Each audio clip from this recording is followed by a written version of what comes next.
Parliament এই নির্বাচন আগে এটা ইমপ্লিমেন্ট কেমনে করবে অ্যাডভোকেট শিশিমণি? এই নির্বাচন আগে এটা ইমপ্লিমেন্ট করবে কেমনে? আপনি আমারে বলেন না, এটা মাঠে বলা সহজ। এই নির্বাচন আগে এটা কেমনে করবে? আপনি কিন্তু আপনার 100 বক্তৃতা আমি শুনি, সেটার মধ্যে আপনি বলেন আমি জানুয়ারি মাসে ইলেকশন চাই। জানুয়ারিতে না, 2028 এর জানুয়ারিতে ইলেকশন করলো, এর একটা ইমপ্লিমেন্ট করলো আপনি করতে পারবেন। আপনি আমার টাইমলাইন দেখান সব করে। আমি আপনাকে টাইমলাইন দিয়ে দিচ্ছি, প্লিজ নোট মাই টাইমলাইন। হ্যাঁ, আমি নোট করতেছি। যেভাবে please note down. I request you to note down as a senior brother. I request you to note down. I'm noting down. I'm following your suit. The first point, ঐক্যমত্য কমিশনের ইমপ্লিমেন্টেশনের বৈঠকে 6টা প্রস্তাব উপস্থাপন করা হয়েছে। সর্বশেষ সেখানে প্রধান উপদেষ্টাও হাজির ছিলেন।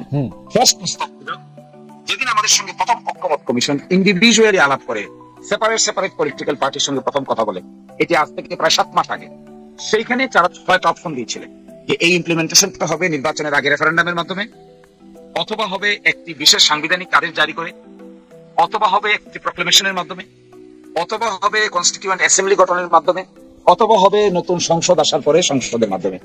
এই 6টা প্রপোজাল নিয়ে আলাপ করে সর্বশেষ এই 6টার মধ্যে কে কোনটা পক্ষে আছেন আমাদেরকে প্রস্তাব পাঠানো হয়, আমরা জবাব দিই। আমরা বলেছি যেহেতু যে জিনিসগুলোকে আমরা এগ্রি করলাম, এখানে basic structure of the constitution change করার মতো কিছু প্রপোজাল আছে, আমরা এগ্রি করেছি। সেই জন্য আমরা বলেছিলাম basic structure of the constitution সংবিধান এমেন্ড করে পরিবর্তন করা যায় না। এটা করার 2টো রাস্তা আছে।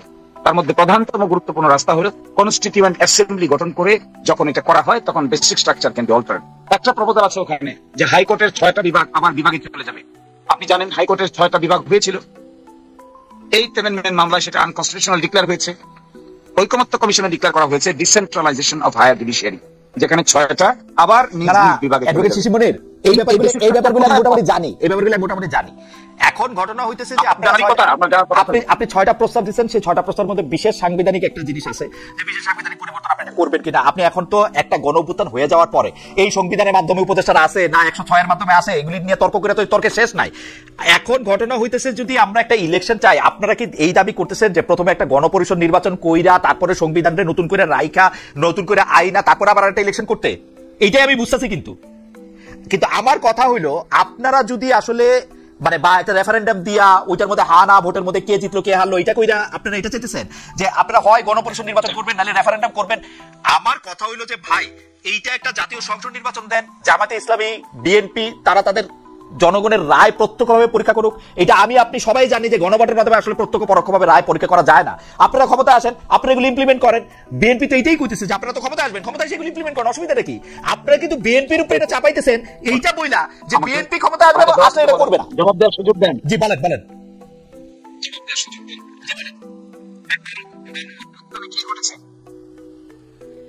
বিএনপি তো মার্শাল লদের সংবিধান পরিবর্তন করে নাই। মার্শাল ল প্রক্লেমেশন নাম্বার 1 1977 এর মাধ্যমে বিএনপি সংবিধান পরিবর্তন করে নাই, সংবিধানের মূলনীতি পরিবর্তন করে নাই, absolute faith in trust in the almighty Allah যোগ করে নাই, মিনিং সোশ্যাল ইকোনমিক জাস্টিস যোগ করে নাই। কোথায় করেছিল সেটা? কোন পার্লামেন্টে? আজকে কেন এই কথা বলছেন? কারণ তারা গণ অভ্যুত্থানের যে শক্তি, এই শক্তিকে তারা ঐতিহাসিকভাবে সাংবিধানিকীকরণ করতে চান না। এখানেই তাদের রাজনীতি। আমি সেটাকেই বলছি ভুল রাজনীতি। 106 এর আপনি বিশ্বাস করেন এটা? 106 এর গভর্নমেন্ট এটা? 106 এর গভর্নমেন্ট যদি হয়, দেখেন তো বাংলাদেশের সংবিধানে প্রধান উপদেষ্টা শপথ বলতে কিছু আছে কিনা? না, 106 দিয়ে এটা সুপ্রিম কোর্ট রেটিফাই করছে। আমি একটু পর্যন্ত মাইনা নিব, আমি উকিলি তর্কে যাব না।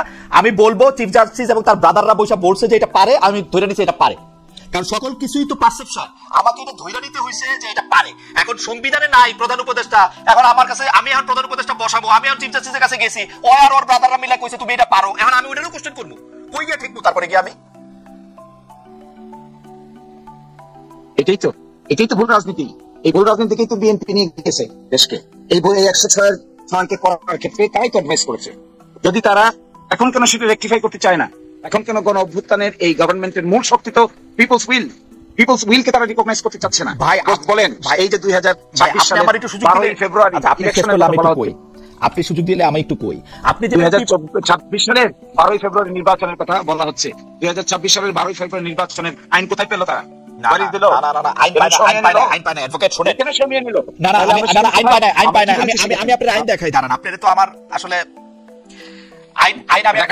আমি আপনার আইন দেখাই, আমি আপনার বলি। আপনি মার্শাল লর উদাহরণ দিলেন, 1977 সালের প্রোক্লেমেশনের কথা আপনি কইলেন। বাংলাদেশে যদি এখন একটা মার্শাল ল হইতো, যেখানে কনস্টিটিউশন সাসপেন্ড করা যায়, কনস্টিটিউশন সাসপেন্ড রাখা যায়, তারপরে যেমন ইচ্ছা এটাকে আমি পরিবর্তন করে পরে মুতাবেক আমি এটা চেঞ্জ করতে পারি, সেইটা কিন্তু হইতো আরেকটা সিনারিও। এখন বাংলাদেশে কিন্তু আসলে মার্শাল ল বা যেই লতে আমি আমার সংবিধান সাসপেন্ডেড রাখছি, ওইটা কিন্তু আমি করি নাই। কেন করি না? এটা জামাত ইসলামের দোষ নাকি বিএনপির দোষ নাকি ইউনূস সাহেবের দোষ নাকি ওয়াকার সাহেবের দোষ, এটা ইতিহাস ঠিক করবে পরে। আমি জানি না এটা কার দোষ বা গুণ না ফরহাদ বাজার ভাইয়ের প্রশ্নটা কি আমি যেটা কইতে চাই সেটা আমি বলি। এখন আপনি তো কনস্টিটিউশন সাসপেন্ডেড রাখেন নাই ভাই। এখন আপনি যখন কনস্টিটিউশন সাসপেন্ডেড রাখেন নাই, আপনি যখন একটা মার্শাল ল নাই, আপনি প্রতিদিনের কাজকর্ম আপনি কি দিয়া চলবেন? আপনি যে আমার নামে মামলা করবেন আমি আপনাকে খুন করছি, এটা আপনি কি দিয়া করবেন? আপনি যদি এখন সংবিধান 1 মিনিটের জন্য সাসপেন্ডেড থাকে কি করবেন আপনি আমারে বলেন? আপনাকে তো একটা ভান কইরেই যাইতে হবে যে না আমার একটা সংবিধান আছে। তাহলে আপনাকে শুনেন, তাহলে আমার প্রশ্নের আনসার শুনেন, বলেন। তাহলে আপনি আমাদের কনস্টিটিউশনাল জার্নির পার্টগুলো সম্পর্কে আমি ধরে নিচ্ছি আপনি 100% ওয়াকিবহাল।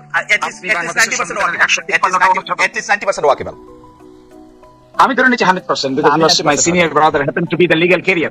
153 কনস্টিটিউশনাল প্রভিশনের মধ্যে একটু কনস্টিটিউশনটা খুলে একবার বসেন, আমরা বারবার বসেছি।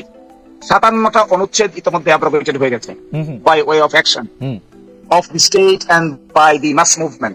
জনগণের পাওয়ারকে রিকগনাইজ করা ছাড়া আগামীতে বিএনপি কেন সকল রাজনৈতিক দলের সামনে জনগণের কনস্টিটিউয়েন্ট পাওয়ারকে রিকগনাইজ করা ছাড়া বাকি যত আর্গুমেন্ট করা হবে সবই গুজামিলের আর্গুমেন্ট। যদি এই গুজামিলটা রেখে সামনের দিকে অগ্রসর করা হয়, আমাদের কনসার্নটা দেখেন ভাই, আমাদের কনসার্নটা not to create any obstacle in holding general elections. আমাদের কনসার্ন হলো আমরা জানুয়ারিতে নির্বাচন চাই, আমরা ডিসেম্বরে নির্বাচন চাই, আমরা ফেব্রুয়ারি 12 তারিখে নির্বাচন চাই, আমরা 48 ঘন্টার ভিতরে এই কমপ্লেক্সিটি দূর করে ফেলা সম্ভব। এই কমপ্লেক্সিটি আগামী 72 ঘন্টার ভিতরে দূর করে ফেলা সম্ভব। 72 ঘন্টার ভিতরে দূর করেন, এটা একটু বলেন তো। Problem solve, let's proceed further. Where is the problem?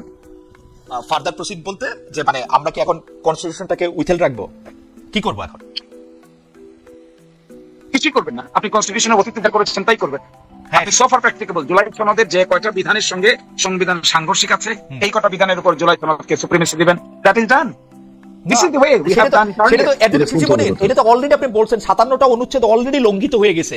এই 57টা অনুচ্ছেদ আপনি কিছু করেন আর না করেন, এখন যদি আপনি চুপ করে বসেও থাকেন আপনাকে এটা রেটিফাই করতে হবে, কিন্তু আসলে না করলে আপনার ঝামেলা আছে। আজকে না হোক 20 বছর 25 বছর 30 বছর পর আপনার ঝামেলা আছে।